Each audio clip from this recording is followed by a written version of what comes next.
ఈ రోజే డౌన్లోడ్ చేయండి, మీ ఫేవరెట్ షోస్ చూడండి. ఇప్పుడు ఎలా ఉంది శ్రీనివాస్ గారు? మీ దయ వల్ల బ్రతికి బట్ట కట్టాను బావగారు.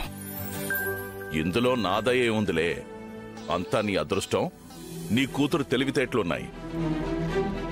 మీరు ఆ 10 లక్షలు ఇచ్చుండకపోతే నేను ఇంటికి ఇలా తిరిగి వచ్చేవాడిని కాదేమో.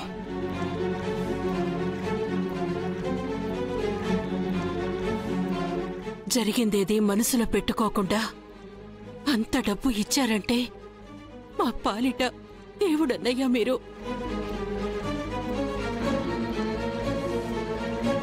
అంటే తులసి అసలు విషయం ఇంకా చెప్పలేదన్నమాట. నాకు యాక్సిడెంట్ అయిందన్న బాధ కంటే మీ రుణం ఎలా తీర్చుకోగలననే దిగులే ఎక్కువగా ఉంది. రుణాలు గిణాలు ఏమీ లేవు, మనదంతా ఇచ్చి పుచ్చుకోవడమే.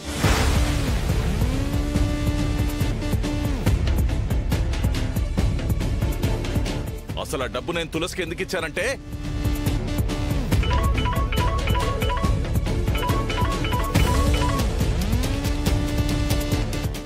హలో రాజారెడ్డి గారు, చెప్పండి. ఒక్క నిమిషం అండి. అయ్యయ్యో, అంత ఏం లేదండి.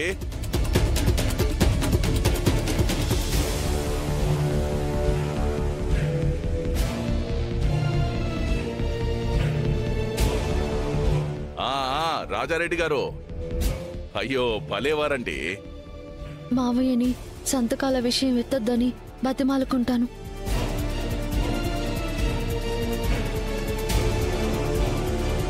అయ్యో, నేను చూసుకుంటాను కదా, మీరేం కంగారు పడకండి.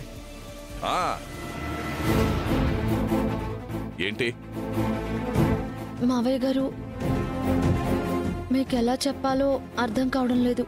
ఏంటో చెప్పు. మా నాన్న నేను బతికించుకోవాలని ఆ రోజు ఇంకేమీ ఆలోచించకుండా ఆ పేపర్లు తీసుకొని వచ్చాను. అవునవును, నేను కూడా ఇప్పుడు మీ నాన్నని చూసినట్టుంటుంది, ఆ పేపర్లు కూడా తీసుకున్నట్టు ఉంటుందనే వచ్చాను.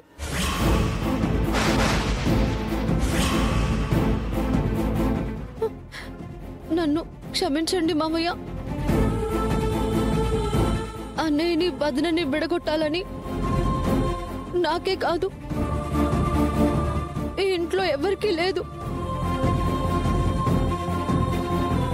మీకు దండం పెడతాను మామయ్య.